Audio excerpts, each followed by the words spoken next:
Bonjour les amis, bonjour à toutes, bonjour à tous. David au micro compagnie de Marie-Odile dans un lieu exceptionnel pour cette action commune pour le Christ. Nous sommes en direct, en tout cas filmé à Brocéliande dans la forêt de légende de Brocéliande de Bretagne à côté de Rennes. Et bien moi je me réjouis d'être dans ce site pour partager avec vous notre expérience de communication par les voies de l'esprit pour le Christ. Et donc avec Marie-Odile, on se propose de recevoir là, dans l'instant, ce qui va venir dans nos consciences et en lien avec cet instant présent. Là. Donc, on n'a pas préparé, on fait ça en direct, hein, c'est-à-dire que d'habitude on prend 10 minutes pour recevoir et là nous recevons en direct pendant l'enregistrement. Nous sommes 12 en fait, hein, 12 personnes réunies. Donc évidemment les 12 c'est les chevaliers du roi Arthur, mais c'est aussi les apôtres du Christ. Et donc le Christ est là, parmi nous bien entendu. Et moi je suis tout de suite reliée à l'abbé Gillard parce qu'on a visité ce matin l'église de Tréorontuc. Et j'aime beaucoup l'abbé Gillard qui a donc entrepris cette restauration, cette reconstruction de l'église de Tréorontuc. Et donc on a constaté aussi ce matin que sa statue a été volée pour la matière dans laquelle elle était composée. Donc c'était du bronze, je pense, hein, qui était en statue. Sa statue était en bronze. Et tout à coup, quand on était à côté du socle, m'est venue cette remarque de l'abbé Gillard lui-même, que je sentais présent avec nous, et qui disait, de nouveau, on m'a confondu avec la matière, en fait. On m'a volé pour la matière que je représentais, et non pas pour l'esprit que je suis.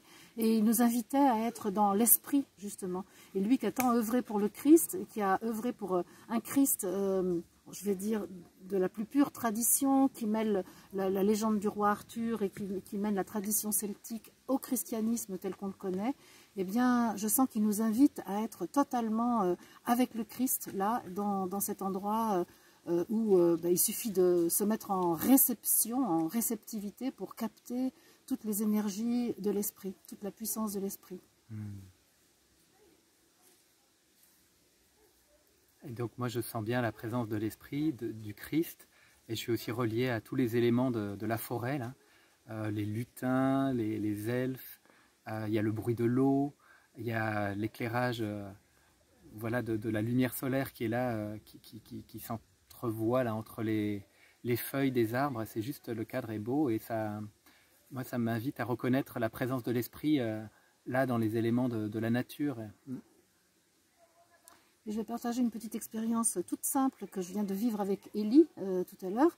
On marchait le long d'un petit lac et bien entendu comme la luminosité est parfaite, on pouvait voir le reflet du réel dans le lac. Et il y avait des gens qui marchaient au bord du lac et bien entendu si je les regardais uniquement dans le lac, je les voyais marcher la tête en bas. Et je disais à Élie, regarde, les gens marchent la tête en bas et les pieds en l'air. Il me disait, ben non, pas du tout. Et je voyais combien la correction mentale nous empêche de voir le réel tel qu'il est, en fait. Parce que réellement, il y avait deux images. On voyait en effet les gens qui marchaient avec leurs deux pieds et aussi, dans le reflet, les gens qui marchaient sur la tête, on peut dire. Et je crois que ça vient me dire quelque chose du monde dans lequel nous vivons aujourd'hui, où les gens marchent sur la tête, mais la correction mentale fait qu'on croit qu'on marche sur nos deux pieds. Et c'est vraiment un grand enseignement là, que je viens de vivre à l'instant avec ça. Et le Christ nous dit, il est temps de remettre les choses à l'endroit. Depuis des siècles, vous marchez sur la tête et il est temps, en effet, de reprendre votre verticalité, de vous remettre dans votre axe, de reprendre le bon sens que vous avez perdu à force de vous enfoncer dans la matière, à force de vous confondre avec la matière. Et je suis relié à l'épée des chevaliers, l'épée du Christ, du discernement et de la verticalité. J'ai beaucoup partagé avec Élie ce matin justement sur la légende des chevaliers et l'épée. Et Élie, il y a une épée à découvrir au fond du lac en fait, détenue par la fée Viviane, il me semble, ou la fée Morgane, une des deux, fée Viviane. Et donc, je lui disais que l'épée, elle est à découvrir dans son cœur, à l'intérieur de soi en fait. Et donc je suis relié à cette verticalité, à cette capacité à discerner les choses et justement à voir l'inversion des choses aussi, de ce monde, comme tu témoignais avec l'effet du lac miroir. Et donc on va continuer dans la suite de la situation que nous vivons avec l'histoire de la légende. Moi, souvent, je parle de la légende humaine. Finalement, bien souvent, nous ne nous rendons pas compte que nous sommes dans une légende. L'intérêt de ce lieu-là, de cette forêt de Brocéliande, c'est que nous entrons consciemment dans la légende et que nous pouvons discerner ce qui est de l'ordre de la légende et de ce qui est de l'ordre du vrai. C'est-à-dire le ressenti est vrai et toutes les histoires qui sont racontées viennent à notre rencontre. Et au fond, ce que je ressens, c'est que nos « je suis » là et le Christ nous invite à discerner, puisque tu viens de parler de l'épée du discernement, ce qui est de l'ordre de la légende et ce qui est de l'ordre de la vérité.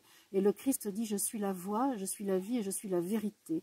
Et en ce jour particulier, je vous invite à entrer encore plus dans la vérité et à faire la part de la légende dans laquelle vous avez été immergés.